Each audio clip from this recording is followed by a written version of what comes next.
Hello, Dr. Kimball and fellow classmates. This is Charles Forbush submitting our Week 3 assignment, Debunking Myths, and I'll begin here. In reviewing the article, Neuroscience for Educators, What Are They Seeking and What Are They Finding by Case Hook and Martha Farah, we immediately recognized the debate on neuroscience and how neuroeducation relates to learning, or more plainly, how neuroscience connects to the classroom. Since its origins in the 1990s, neuroscience experts have made claims that its concepts will help to augment teaching strategies. Many of their assertions focus on how brain studies decipher learning patterns. Yet the crux of Hook and Farah's material offers findings from interviews and surveys submitted to those working in education. Hook and Farah use a diverse group of individuals for those studies: classroom teachers, learning specialists, special education teachers, gifted specialists, and administrators. This, in fact, essentially guards against skewed findings biased by one specific group of educators. The results from the surveys discovered that many of the educators were initially interested for two primary reasons. One was simply because they were curious and sought neuroeducation as a means to avoid becoming stale in lesson planning, and the other was due to a cognizance, as Hook and Farah submit, in the gap between education and neuroscience. Thus, they hope to promote the integration of the two fields. In the Hook and Farah article, a neuroscience researcher named Goswami claims that there is a gulf between current science and direct classroom applications. This is simply explained in a lack of information shared with the schools. It would be careless in suggesting that educators are not interested in learning more on the topic. Furthermore, teachers are enthusiastic to discover new concepts and advanced techniques to promote and increase student learning. The problem is that a bridge does exist in communication between science and schools.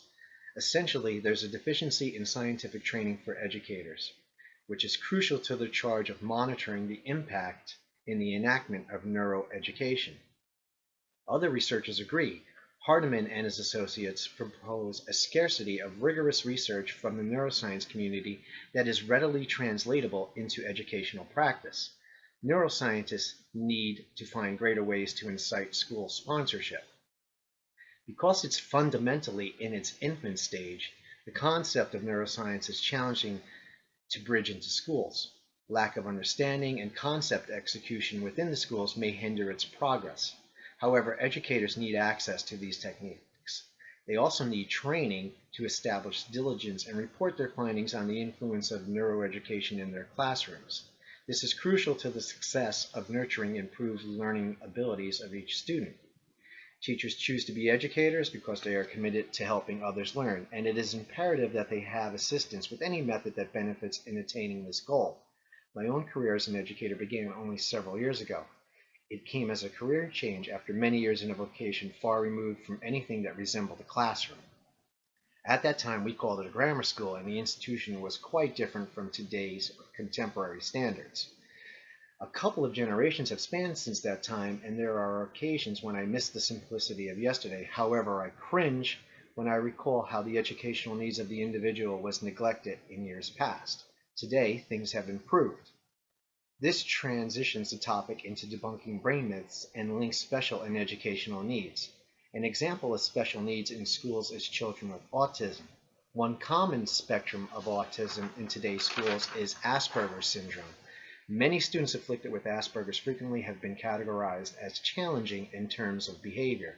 In many cases, just as in the Hook and Farah report, the children with Asperger's were viewed as rude. But that was before more information became available. Studies on the subject of autism continue, and although studies intensify, we really are no closer to understanding what in fact causes autism.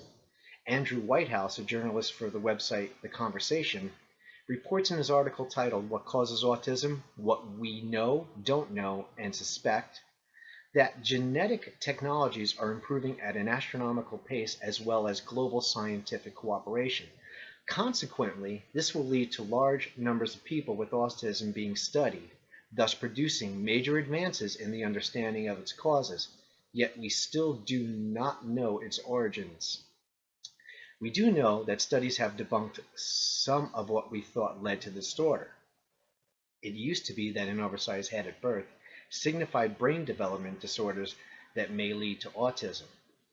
Living near power lines was another myth. One absurd idea was the so-called fridge mother, who basically lacked the nurturing quality for the offspring, subsequently hindering the child's social skills. This was disproven when researchers realized the mother had other children develop normally. One more recent ideology was that the children's vaccines were the root cause to autism. This thought was provoked by mercury content in the vaccines. Mercury had been used as a bonding agent in vaccines.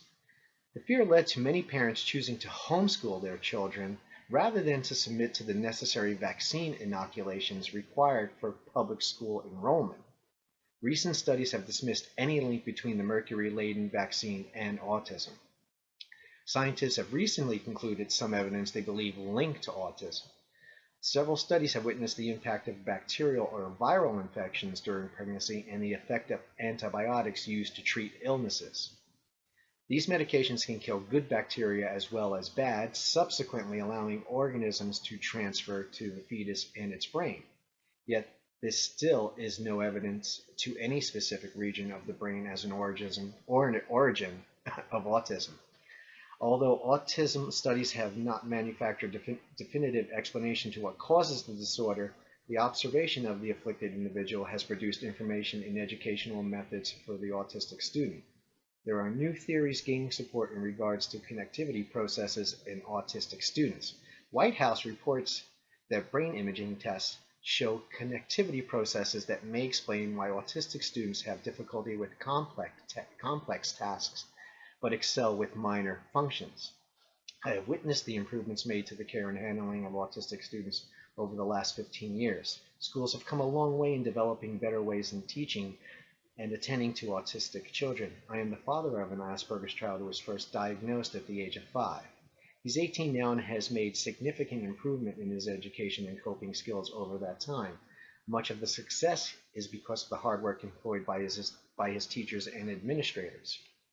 They use education programs called IEPs, also known as Individualized Education Programs, or profiles.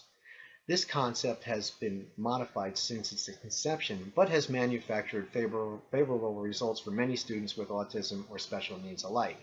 Invested parents meet with teachers and administrators to frame what modifications may assist in promoting learning methods for the student. I had sat in the parents' chair during these meetings and in the teacher's seat as well. For the teacher, it is important to meet those needs by adhering to the IEP while simultaneously monitoring the student. However, the teacher must accomplish this while not neglecting the needs of the collective. This allows for a pragmatic sequence to learning methods and debating if they are different. Jenny Anderson, a writer for Quartz.com, reports in her article, "You think you may learn better in a certain way, you actually don't." She presents this dilemma. A student may be an auditory learner who doesn't like to read or write, so you can sit with that child and read him things to meet his learning style, but does that actually help him? How does that, does it push him out of his comfort zone, which may manifest broader learning styles? And while you're attending him, do you neglect the remaining students? Similar to the earlier quandary, the teacher working with an IEP needs to be wary that he or she doesn't lose the rest of the classroom. One could argue that everyone may have certain intricacies defined as a different learning style. However, in many ways, we do all learn alike.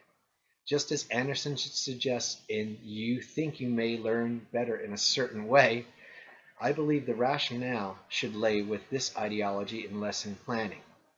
As the teacher, what do I want the students to take from the lesson taught? It is vital that an educator stay on task with curriculum and supplement with modifications necessary to keeping all students on board. To sum up, researchers can present innovative concepts to the field of education, but it will require thorough cooperation and communication from both entities. The success of these theories relies heavily upon reciprocation. Educators require training for proper implementation of these concepts, and it's also important that those educators share their observations with the scientific community.